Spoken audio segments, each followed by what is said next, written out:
All right, so let's get right into this. Stefa is going to take us through all of the movements. We're going to start off with the warm-up. So warm-up A is a cardiovascular warm-up. If you recall, you can do 5 minutes of whatever you want. These are the movements that we recommended if you don't have a stationary bike, you don't want to go outside for a walk or a slow jog, you don't have an elliptical or whatever. It is 3 rounds, 30 seconds of high knee marching. So when you do your high knee marching, it's basically stepping with your high knee, swinging your arms, and driving your knee up. Common mistake is just to leave the arms by the side. And there we're only getting fluid and movement in the lower body. We need to include the upper body in here. After that, 30 seconds of bum kick marching. So basically doing bum kicks, swinging those arms, but in a marching way. After that, 30 seconds of side step jacks. This is our lower impact option for jumping jacks. We go right into round 2, which is high knee marching or high knee skips. You only add the intensity if you can. Then we go into 30 seconds of bum kick skips. You can also stick with the bum kick march if that's appropriate for you. See how she's kind of doing like a hopscotchy thing, 2 feet, 1 foot, 2 feet, 1 foot, 2 feet, 1 foot. It takes a lot of coordination. After that, you can stick with your side step jacks or go into the jumping jacks. Full jumping jacks for round 2, but you can always repeat round 1 3 times if you prefer. Then we go into high knee run. So you notice how the intensity increases each round. Next movement will be our bum kick runs. And finally, we finish off with another set of jumping jacks. So I'll say once again, you can stick with round 1 for all 3 of these. Oftentimes I do only round 1 and I do round 2 twice. If you're feeling good, then do the running. You don't have to do the running if you don't want to. Once you're done that, we're moving right along to part B. So this is why I said it's nice if you have your program beside you so you can make reference to it. Part B has 6 reverse lunges. So this is a stretch. You're going to send your leg back. Your back leg is going to be straight. Your pelvis is going to be tilted in. You're going to feel that stretch in that back leg. You're going to hold it for about 3 seconds or 1 big exhale, and then you're going to inhale, stand up. Send your other leg back and repeat.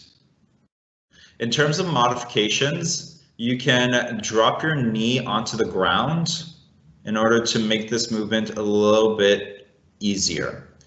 Here, in order to transition, bring both your knees together and then step the opposite foot forward.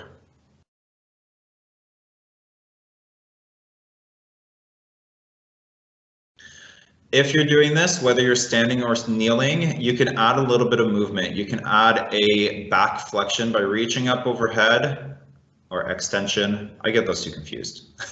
And you can add some rotation into that movement. So big exhale, rotate, rotate, inhale, stand up, or inhale, switch your knees on the floor. Those are 6 lunges. Cossack squats are feet past shoulder width apart, exaggerated past shoulder width apart. You're going to send your body weight over one leg by bending at the knee. Come down so that you feel the stretch in your inner thigh and stand back up. Same thing here, the 3 seconds should be done by a breath. So exhale, go as low as you can. Inhale, come back up. Notice here how when Stefa's coming down nice and low, her hips are being sent back. Show us what a bad one looks like. Knee comes forward, heel lifts up, and the bum is in line with the heels. We want to avoid that. That causes a lot of strain in our knees. So we shift the hip back and we come down. The next movement is our standing knee hugs. This one is pretty self-explanatory. Except balance is going to be an issue here. So tug that in with an exhale. Feel a stretch in your glute, and then relax, exhale, come back down.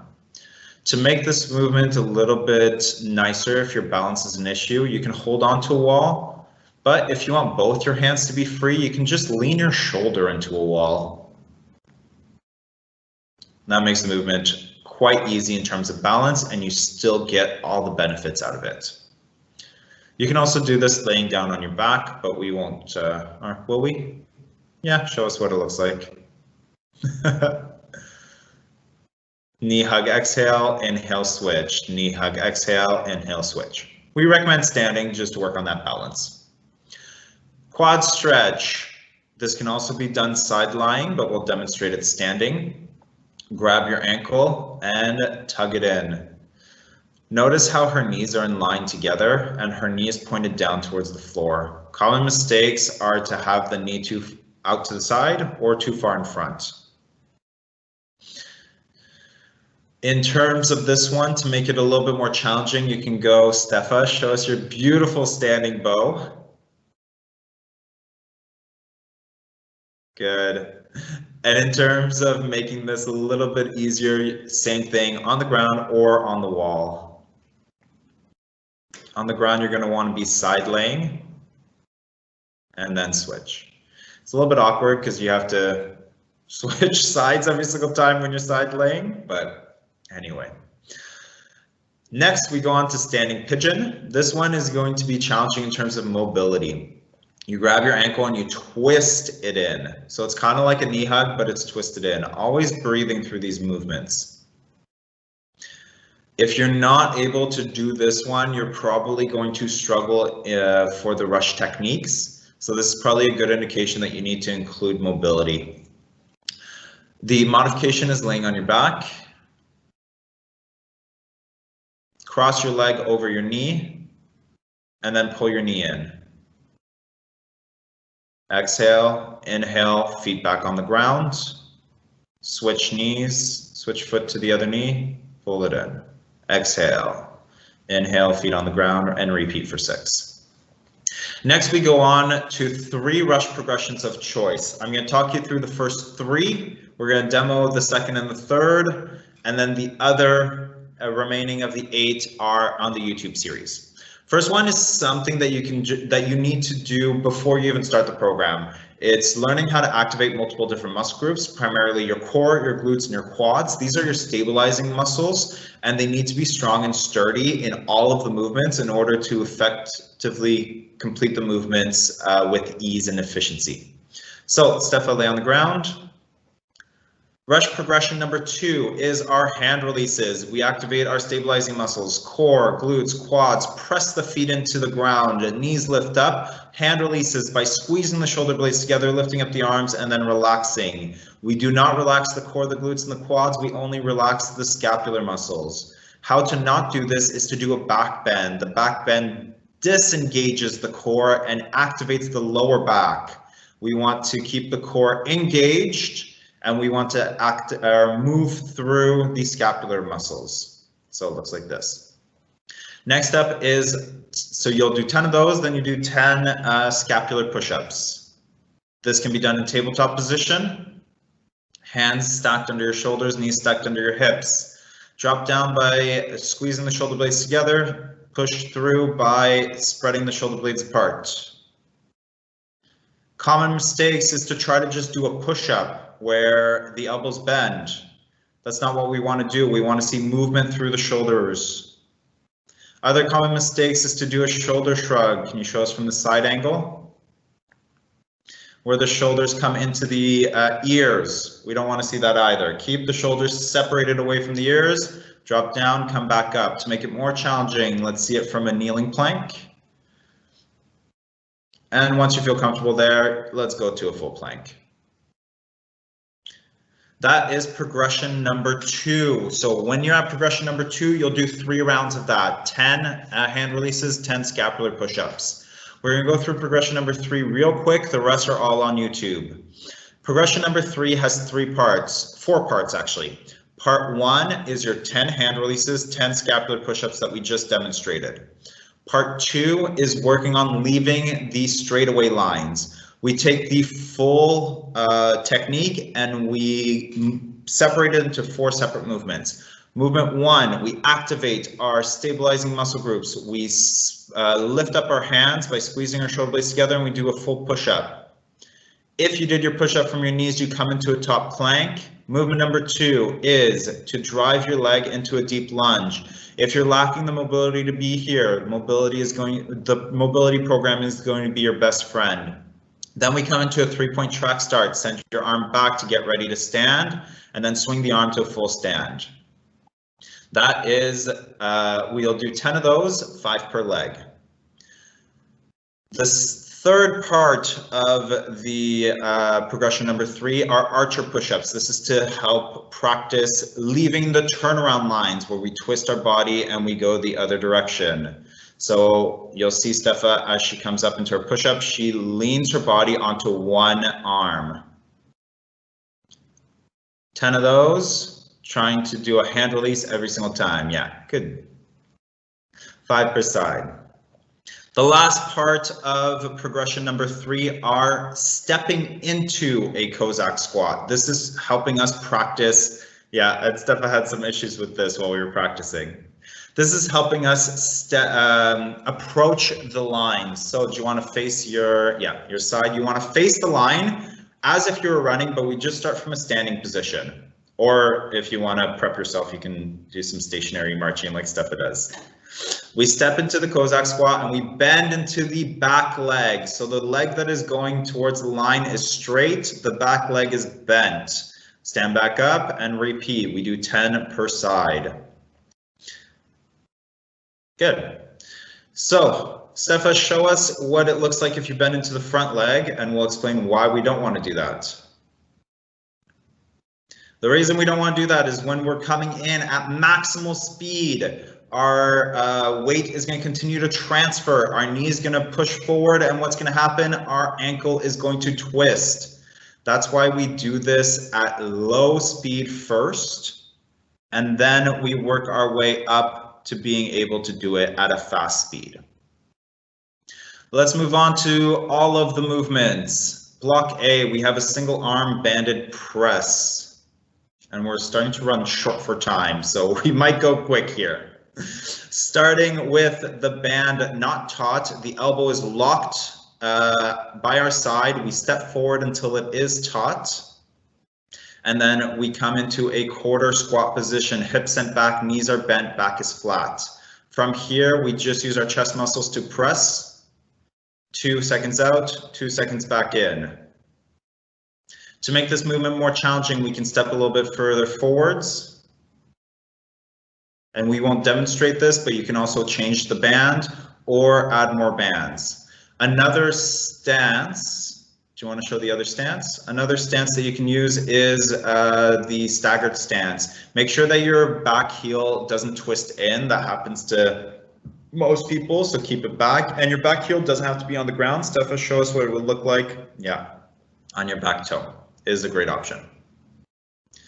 As for the options, you don't have a band, no problem, we got you covered. Take an object, anything. Here, Stefa's using a kettlebell. Lay on your back. One hand is moving. The rest of your body is contracted. Core, glutes, and quads. Quads are contracted by pressing the heels into the floor. Head is relaxed. 10 on one side, 10 on the other. Let's move on to the banded rows. For the banded rows, once again, we start with the band not taut, straight arm, and then we back up until it is taut. Slight bend in the knees, hips sent back, the core is engaged, the back is flat. Stefa, stand up tall and show us what it would look like if you get into this position with your lower back bent. See how she sends her hips back by twisting her pelvis. There's a huge curvature in the lower spine. We don't want to see that. So stand up tall, engage your core, tilt your pelvis in, and shift your hips back without tilting your pelvis back. And then we row. This is a great position because this is the position that we want to be in when we hold our sandbags for the sandbag drag.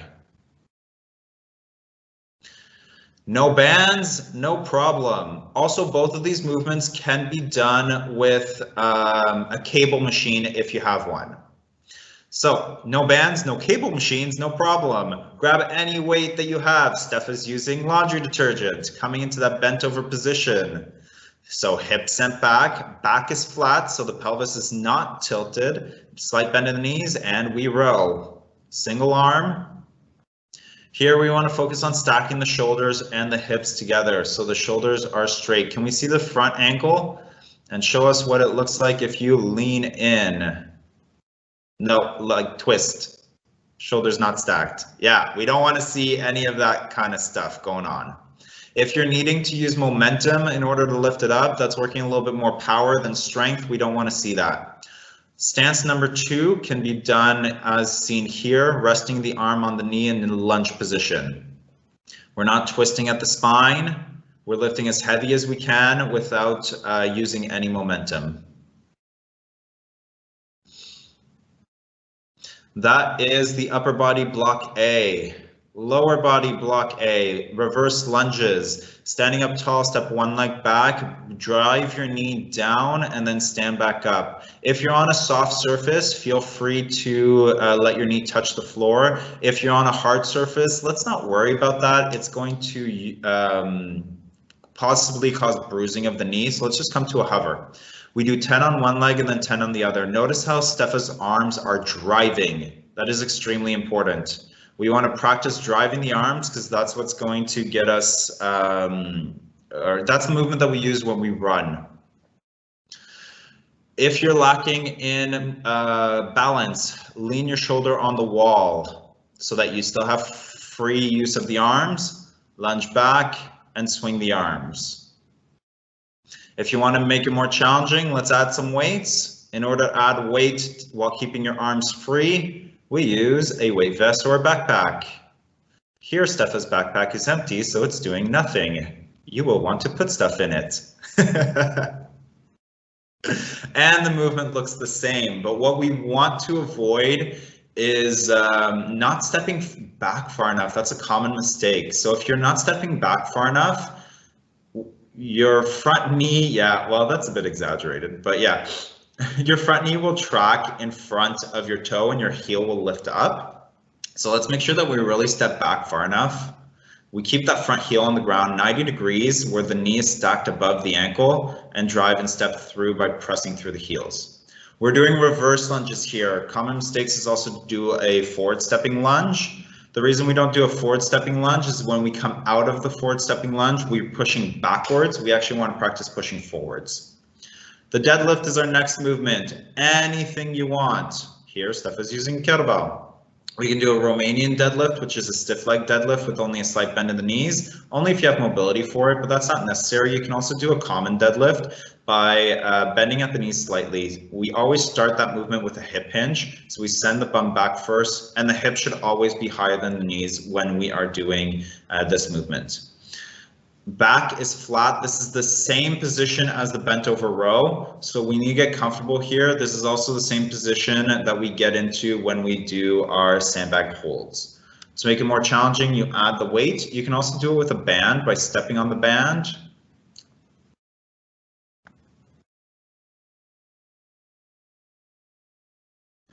And standing up tall. Common mistakes is the extension of the lower spine. We already showed that, but the rounding of the upper back is also a really common mistake. So how to avoid that? In the bottom position, let's bring our shoulders back and down and then relax the upper spine and the neck. Then we can stand up. That is it for block A. Sorry, we're speeding through it. Block B, for the push, we do hand release push-ups. You can do them from your feet or from your knees. We want to engage all of our muscles, core, glutes, and quads before we do it. If you're doing it from your knees, come up to a full plank at the top, knees come back down, and then back. That will just help transition a little bit more to the running. Common mistakes is to snake at your lower back. So if your core disengages, you'll see here, her upper body moves and then her hips join. We want to avoid that. Regress the movement if you are doing this. You're not doing any favors to yourself if you're doing a hand release push-up in that way. Then we do a double arm row is the second movement. Oh yeah, you can add a backpack to your push-ups as well to make it more challenging. Double arm row, same position as the bent over single arm row. Row into your chest, 2 seconds up, 2 seconds down. You can also do this standing with a band or a cable machine. So it looks the exact same as it did the standing single arm, except 2 arms. We can also do this with a suspension trainer or TRX. Getting Steph to move her equipment all the time. To make this less challenging, feet are nice and high. To make it more challenging, send the feet further closer to the anchor point. Notice here her body is stiff, she's moving as one unit. We don't want to send the chest up and then the hips to follow. Same as, or the hips up and the chest to follow. Same as the recommendation for the push-ups. Our reverse lunges for block B turn into Bulgarian split squats. If you are struggling with this movement, keep your back leg on the ground and simply do a lunge. So staying here and not standing the feet together. However, if you can, you lift your foot up onto an elevated surface, lunge down and back up. Notice how her arms are separating and moving as if she was running. Common mistakes is to not step forwards far enough. So if you're too short, same thing here, the knee comes forward and you transfer your weight onto your toe. So let's make sure that that stance is nice and wide. If you're noticing that as you're coming up, you're needing to flex forward or your knee caves in, the weight is a bit too much for you to handle. To make this more challenging, you're adding a backpack or a weight vest. The deadlifts we already showed, so let's move on to block C before we finish off the day.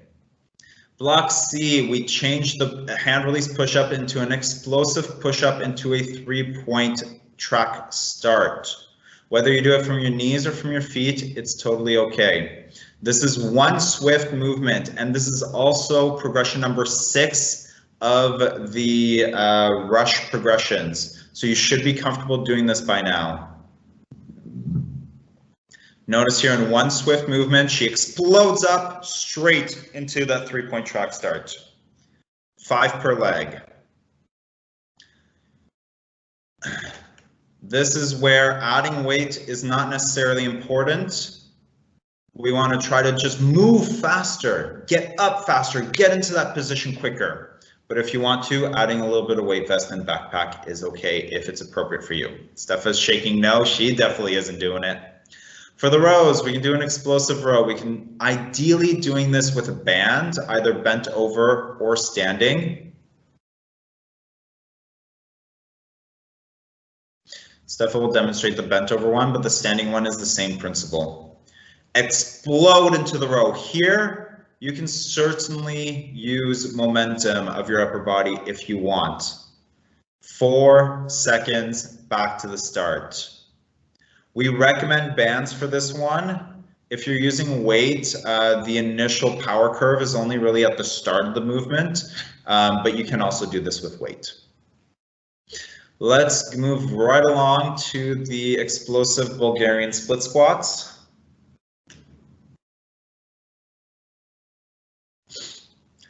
Here we're jumping into that front leg. Body weight, the entire phase of this block is okay. Notice here how right now Steph is just doing a little bit of a hop. We can make it more challenging by hopping higher, jumping higher, swinging the arms, adding more power, exploding out. No balance, but you feel like you're ready for this part of the, or to move on to block C because you got the push-ups, you got the row, you got the technique, you got everything. Do it with your back leg on the ground. That's okay as well.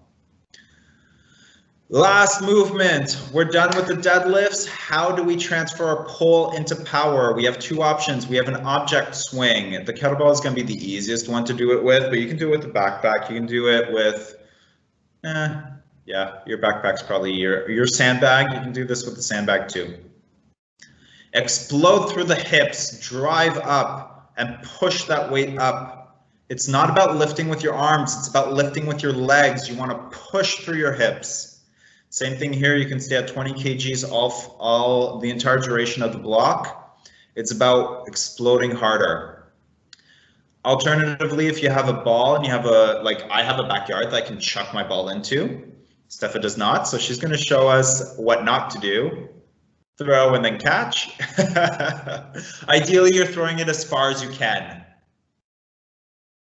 And those are our movements. That was 55 minutes. Thank you so much for listening through this. The presentation is officially going to end, and for the live participants, if we have any questions, feel free to ask them.